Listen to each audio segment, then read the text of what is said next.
For most of human history, a lightning strike or a lodestone pointing north were terrifying, unpredictable hints of an invisible force.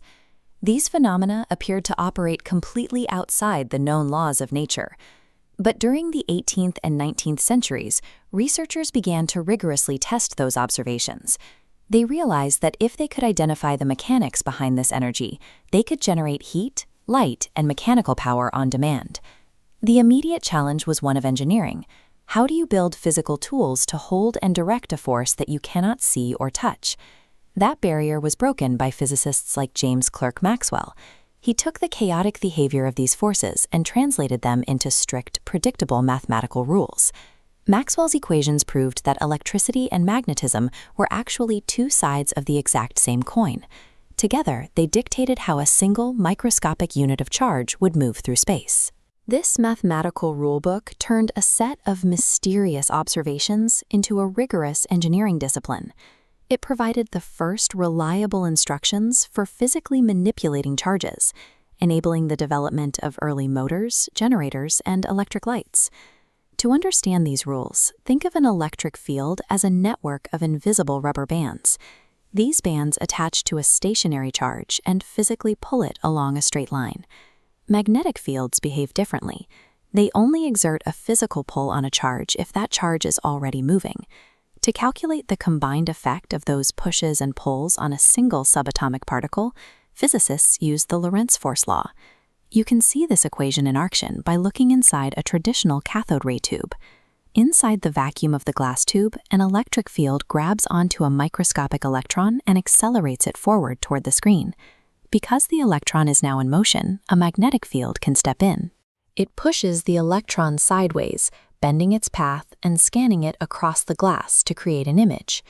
Every lit pixel on these screens is the direct result of using the Lorentz law to calculate and control the movement of individual electrons. Scaling this control to solid hardware requires understanding how these fields interact with matter. Maxwell's equations define the specific properties that allow us to trap and guide these forces. One of those properties is permeability, the measure of how easily a material can absorb and concentrate a magnetic field. In high permeability materials like iron, microscopic magnetic domains rotate and align in the same direction. This alignment concentrates and amplifies the external field within the metal.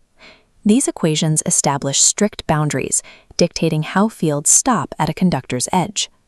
By placing two metal plates parallel, engineers force electric fields to pool between the boundaries, building a capacitor to store energy. By matching the right materials with the correct geometric boundaries, engineers created the hardware necessary to capture and store invisible energy. While a capacitor holds static energy, society-powering infrastructure requires scaling microscopic pulls into heavy physical motion. This scaling happens through a motion-induced voltage. If you physically drag a wire through a magnetic field, that field will push electrons inside the metal, creating a strong electrical current. This is the exact mechanism behind every single electric generator currently operating on Earth. Whether powered by steam, water, or wind, these machines use rotating coils to convert mechanical work into electrical power. Electric motors simply reverse this entire mechanical process. They are machines designed to translate the microscopic magnetic pulls described by the Lorentz law into the massive physical force required to drive industrial equipment. But the math also held one final, profound implication. If you vibrate these charges fast enough, their energy radiates outward as electromagnetic waves that travel freely through space. 15 years after Maxwell predicted this, Heinrich Hertz proved it in a laboratory, successfully receiving radio waves across a room without any connecting wires.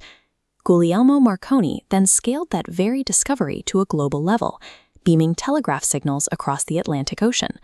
Achieving this required erecting a massive physical infrastructure of towers and antennas designed specifically to broadcast and capture these invisible waves.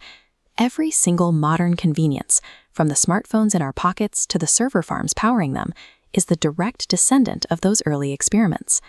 These technologies exist because engineers learned to identify, capture, and direct the same invisible fields first observed in lightning strikes and lodestones.